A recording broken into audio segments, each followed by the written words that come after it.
You're traveling or you're going on a road trip and you want to be able to create sacred space along the way so you can still keep up your spiritual practices, well, stick around and I'll give you some tips and tricks on how to do that.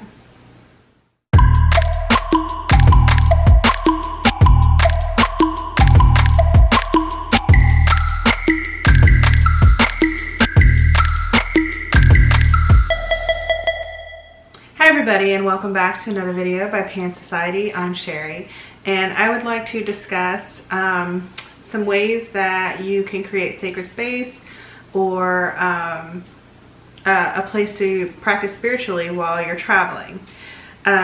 This comes at a perfect time for me because I'm about to go on a road trip, and I was just recently traveling a couple weeks ago as well, so it gave me different scenarios to play around with.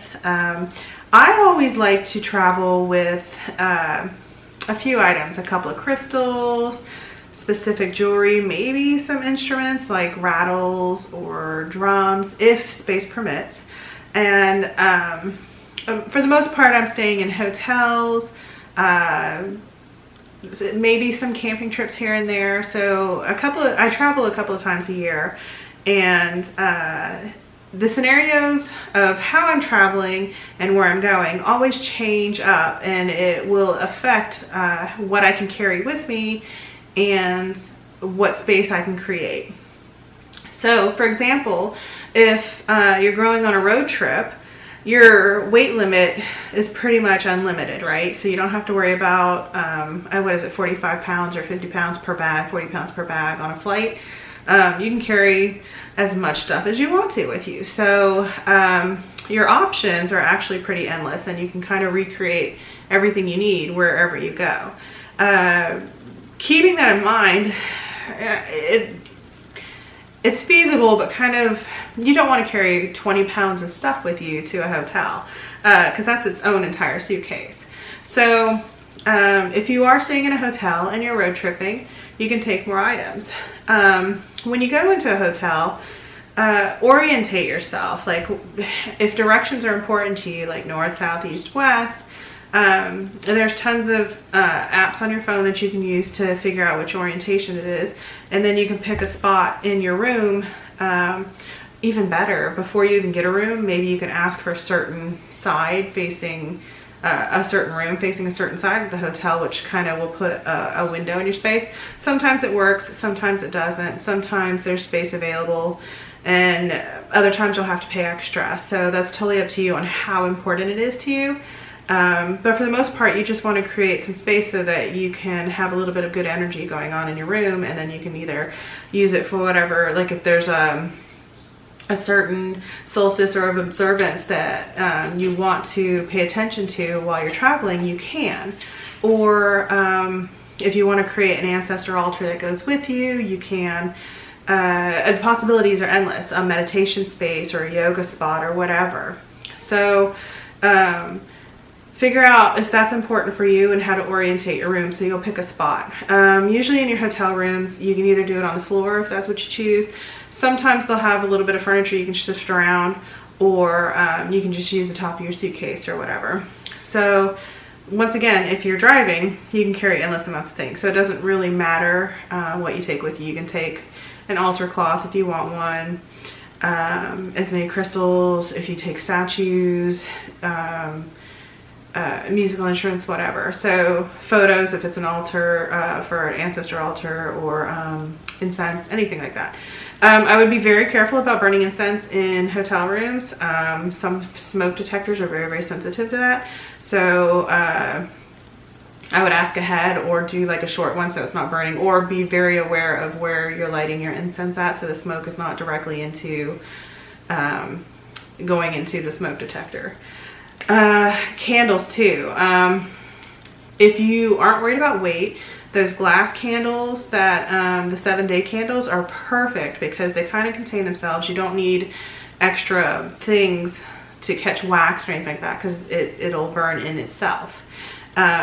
If weight is an issue, they do sell those glass candles in smaller ones. I think they're like 3-day candles, and I think they even come smaller than that, like little votive types.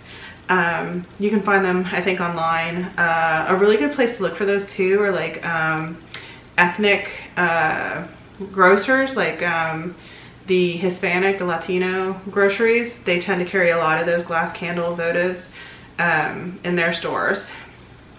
And the prices tend to be better too.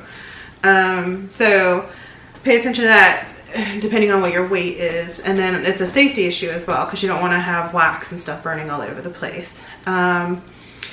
Then whatever things you want to carry with you. And if you don't have space for an altar cloth and all that, use a towel that's in the hotel already. So it's not that, so you don't have to worry about carrying extra things with you.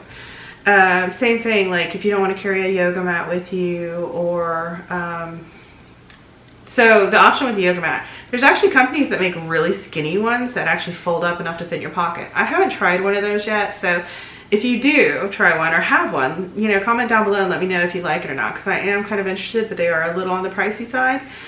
So for me, I just either use a towel or just the floor. Now if you're flying, this totally changes the ball game. Now you have to be really considerate about what you're taking with you, because it's a weight issue. Crystals weigh things.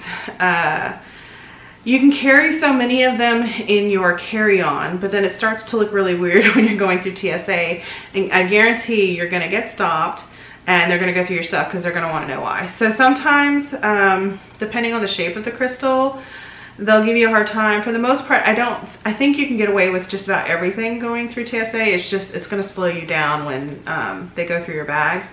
I had one crystal one time with me, actually a couple of them, and I guess the way they laid down, they thought I had like ninja stars in my bag. So they went through like my entire bag looking for ninja stars, which weren't in there. But then they saw the crystals and they're like, okay, she's a little woo, not a big deal. And they just let me go through. So you can carry some of your heavier items on with you. Just be aware that it's not weapon-like, or it does pass TSA standards. Some of the, if you are checking a bag and, you know, weight, like, you're not too worried about your weight limit, because you can pack like a 40-pound bag for, well, it depends on, check your airline please, because some actually are only 25-pound bags, or they make you pay for all your bags. So check that ahead of time too, because that's really important.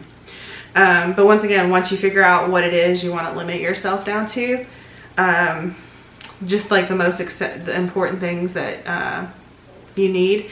Also, you can map your hotel ahead of time to see if there's a store nearby where you can get items like candles and things like that if you need them and you don't want to carry them. You're saving space or weight, or you just forget and you still want to have them in your room. This tends to be important for me on long trips. So if it's just like a day trip or a weekend thing, I'll take just like a few items and have them either in the window, just a small space to create some energy for me and to keep me focused when I'm traveling. Do you have any tips or tricks for traveling and creating altars or sacred space while you're traveling? I'd like to hear them, so comment down below and let me know. Thank you for taking the time to watch this video. Don't forget to comment, share, like, and subscribe, and I'll see you next time in another Pan video.